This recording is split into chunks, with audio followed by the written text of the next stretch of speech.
একদিক দিয়ে মালয়েশিয়াতে যারা অবৈধভাবে বসবাস করতেছেন তাদের জন্য দুঃসংবাদ, আর একদিক দিয়ে মালয়েশিয়াতে যারা অবৈধ ভাবে বসবাস করতেছেন, যারা দেশে যেতে পারেন নাই গত সুযোগে, তাদের জন্য কিন্তু সুসংবাদ। সেটা ইতিমধ্যে আপনারা অনেকেই জানেন, তাই না?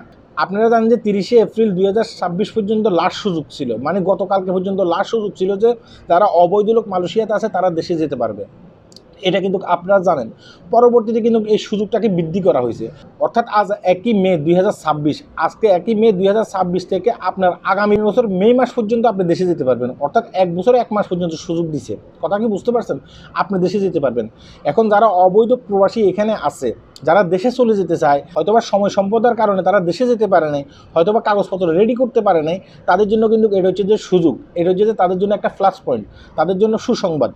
আর যারা অবৈধ প্রবাসী মালয়েশিয়াতে আছেন, তাদের চিন্তাভাবনা হয়েছে যে দেখা গেছে কি বেশিরভাগই অবৈধ লোক দেশে চলে যাওয়ার পরে এই সুযোগটা যখন বন্ধ হয়ে যাবে, হয়তোবা একটা সময় আমাদেরকে সুযোগ দিতে পারে। অর্থাৎ তারা কিন্তু আর এই সুযোগটা পাচ্ছে না। তাদের স্বপ্ন ছিল যে দেখা গেছে কি অবৈধ লোক সবাই দেশে চলে যাওয়ার পরে মালয়েশিয়ান গভর্নমেন্ট সুযোগ দেবে, এই সুযোগটা তো আর দিচ্ছে না। তাহলে তাদের জন্য কিন্তু দুঃসংবাদ। আরও এখানে আর একটা পয়েন্ট আছে, সেই পয়েন্টটা হচ্ছে কি জানেন? ইতিমধ্যে কিন্তু মালয়েশিয়াতে বিভিন্ন দেশ থেকে কিন্তু লোক আসতেছে, সেটা আমরা সকলে জানি। সকল দেশের ভিসা চালু আছে, শুধুমাত্র বাংলাদেশের ভিসা ছাড়া। বাংলাদেশের ভিসা কিছুদিনের ভিতরে খুলবে, মালয়েশিয়ান গভর্নমেন্ট কিন্তু বলে দিছে কিছুদিনের ভিতরে বাংলাদেশের ভিসা খুলবে। এখন কিছুদিনের ভিতরে যদি মালয়েশিয়ার ভিসা খুলে বাংলাদেশ থেকে তারা লোক নিয়ে আসে, তারা কি মালয়েশিয়াতে থাকা অবৈধ লোকদেরকে সুযোগ দেবে? ভাই, আপনি পয়েন্টটা মিলিয়ে নেবেন। তারা কি সুযোগ দেবে?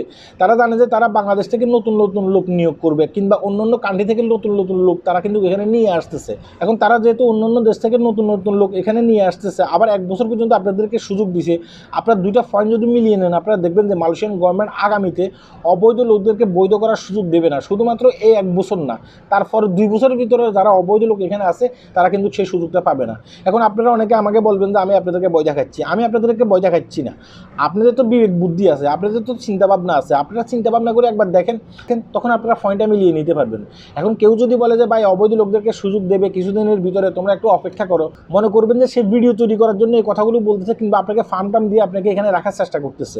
সামনে ভিসা করার কথা বলে সে আপনার কাছ থেকে টাকা পয়সা হয়তো বা নিতে পারবে, এই কারণে সেই কথাগুলো বলতেছে। আমি আপনাকে বলবো যে আপনি বৈধ হওয়ার জন্য কোথাও টাকা দেবেন না। কেউ যদি আপনাকে বলে যে কিছুদিনের ভিতরে বৈধকরণের সুযোগ দেবে, টাকা পয়সা দাও, হ্যাঁ, তাকে টাকা পয়সা দেবেন না। কেন তাকে টাকা পয়সা দেবেন না? কারণ আপনি যোগ মিলাইলে তো বুঝতে পারবেন এখানে সুযোগ দেবে না দেবে। তাহলে তাদেরকে টাকা পয়সা দিয়ে লাভ কি? তাদের পকেট ভর্তি করে আপনার লাভ কি? আশা করি আমার কথাগুলো বুঝতে পেরেছেন। এই কারণে কিন্তু অনেকে এসে গালিগালাজ করে। আমি জানি কারা গালিগালাজ করে, ঠিক আছে?